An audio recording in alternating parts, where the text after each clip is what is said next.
Hey Phil, why do some tremolos in older Ibanez RGs have a Floyd Rose patent on them and others do not? Also, are all the old 90s RGs worth it or better to go with in the new Genesis models? Okay, so a couple things that's interesting to know about the Floyd Rose patent. It means that when you see the license by Floyd Rose is what you're referring to, and it's not just Ibanez. Tons of instruments use that when Floyd Rose had a patent. So Floyd Rose had a patent on that bridge, and it's not a, well, he might have a trademark obviously on Floyd Rose, his obviously his company name and stuff, but the actual bridge itself was a patent, and the patent has now expired. So I believe it expired. You know, I don't remember the years. Somebody could probably Google it, put it in the comments, because it's not really, you know, terribly important to the story.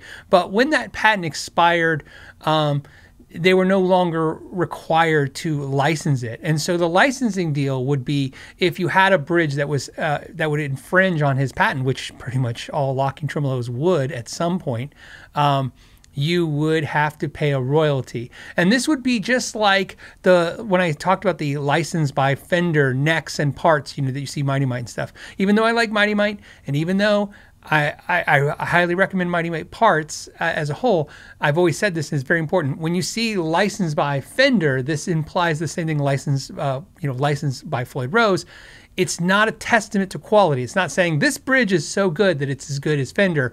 This bridge is, or, you know, that neck I meant. Sorry, the neck is so good as Fender, and this bridge isn't as good as Floyd Rose. It means this this product is paying a royalty, a fee, permission, if you will, to use this patent or trademark. In Fender's case, it's a trademark that they're licensing, which is just the shape of the headstock, not a design of the neck. The Floyd Rose, though, was an actual permission to use the patent, because he had a pretty strong patent on that bridge.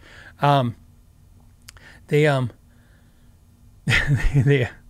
like, okay, this is kind of funny. This one ties into it. The real one says, Schaller Floyd Rose, better than the original. So I have a funny Floyd Rose story, Floyd himself story, and I want to share with you because he's a very smart guy, very nice guy, and the very first NAMM show I ever went to.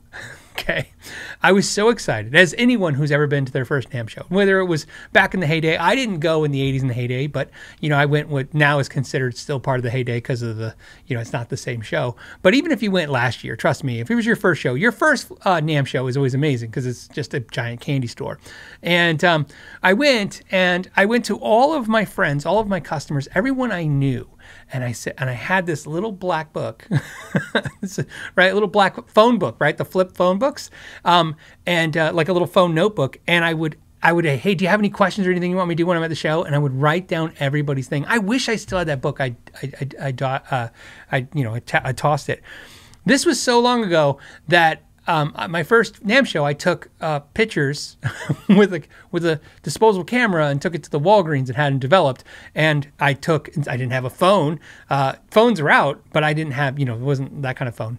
And anyways, I wrote everybody's questions down and I went and talked to them. And what I found was everyone either was annoyed with me, upset with me, or didn't understand what the hell was going on when I would like a reporter. I was like, I have a question for you right here. Right? So what happened with Floyd made me laugh the most, which was the question was one of my customers wanted a left-handed Floyd Rose and they didn't make one. And he saw Floyd Rose was going to be at the show and in that particular year, Floyd was, I don't know if it's the debut, but it was probably the second year or third year of the Floyd Rose guitars. You know, the ones where they were using the bullet strings. If you don't know what I'm talking about, Google it. It's pretty interesting. Basically, it was like a headless guitar, except for it had a headstock that didn't have tuning keys and stuff, and you had these double bullet ends that you'd put on there, and he licensed that to BC Rich even. And I personally think, you know, just so you know, like I said, I like him a lot, but you know, the truth is the truth. I personally think he ruined the BC Riches because I think when those BC Riches came out, they were really cool. I thought they were cool. I sold a bunch of them. I regret not keeping one for myself. And when he started pushing his guitars, I think it really kind of took the excitement away from BC Rich. And at the time, I think it was really better as a BC Rich product. I think it was, a cool way to modernize the 80s BC Rich guitars. But anyways, so he's going to be there. So I go there, and the question is, will you make a left-handed Floyd Rose? And I was so proud of myself that because if you remember, Ibanez had a guitar called the K7, which was a 7-string guitar made for the guys in Korn, the band Korn with a K. And it had what's called a U-bar. And I had one of those guitars. And if you don't know what the U-bar is, it was like a whammy bar, but shaped like looked like the handles you get on a roller coaster, and it would go across the bridge. And it's because those guys would put their palms on the guitars and pull on them, and they didn't want straight whammy bars. But what Ibanez did to accommodate that is they put a insert for each side of the bridge for the tremolo arm. So if you didn't use the U-bar, you could just put a tremolo arm on either side. I thought that was a genius idea.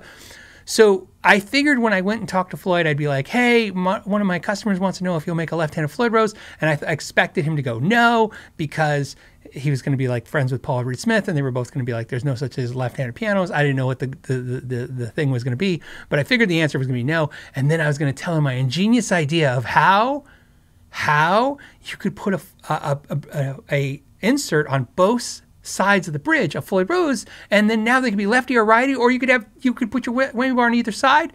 It's an ingenious idea. You can have it for free. Go. All right. So I go. I'm talking to him. He sees I'm a dealer. He sees the buyer badge. Because of the buyer badge, and he's selling guitars, he's talking to me, and I said, hey, he shows me the guitars, which are cool, and I'm like, okay, yeah. And I mentioned at that time that we carry the BC Riches that have that system, and I asked him the question, can you make a left-handed Floyd Rose? And he says, no, it's a lot harder than you think. And I go, oh, Ibanez has a bridge, and it's called the U-bar, and it's got, it's just their normal bridge, but they put an insert on either side, and you can put a tremolo on either side, and it can be lefty, righty, or, you can just flip-flop them. And I go, there you go. And he goes, yeah, I don't think it's that easy. And I go, no, it's totally easy. You could make one with a Makita drill. You could just drill a hole and then just put the insert on there. It's like, if you think about it, it doesn't really matter on the bridge, because the builder will have to worry about how they route it. But as the manufacturer, it's just drill a hole. And he's like, yeah, it's not that easy. And I go, I could do one right now for you. I go, do you have a drill? I was not being pushy, but I was really wanting him to be excited about this ingenious idea where I was going to help fix all of his problems with the bridge. And he goes, look, I don't make the bridges. He's like, Schaller makes the bridges, they're licensed out and stuff. He goes, I think he said something to the effect of, I haven't made a bridge in 30 years or something like that. I'm trying to remember off memory. It was a long time ago. But I got right then that he was like, scram, kid, you're bothering me. Right? I definitely got that. Unless you're going to talk about these guitars, you need to get the hell out of here. He was super nice, though. I don't want to imply that he was mean. Otherwise, I probably wouldn't like him to this day. But I understand. But what's my point to that? My point is that when you say Schaller is the best, they've been, it's not that they make a better bridge. He just licensed them to be one of the authorized manufacturers, and they make really great ones. I agree. But there really isn't, according to him in that statement, there isn't a whole lot of Floyd's that he actually made, as far as I know. He didn't spend a long time. What's interesting is I was going to have him on the podcast, and then COVID happened, and him and Tim Pierce sent me a beautiful Floyd Rose guitar. If you watch my guitar collection video, you'll see that guitar. It's a really cool guitar, and I thought we would talk about it and where they're made and how it works. This prompts me now to maybe send him another email and say maybe if he wants to do a show. I would love to talk about the history of Floyd Rose bridges and what he thinks of the current world and market and stuff. If you enjoyed this podcast clip, you can watch the entire episode by clicking the link in the description or streaming it on iTunes, iHeartRadio, and Spotify. You can also join it live every week, Friday at 3 p.m. Pacific Standard Time, and I hope to see you there. Until next time, know your gear. Today's episode of the Know Your Gear podcast is brought to you by Patreon members, channel members, and viewers who like and subscribe. Thank you for making this possible.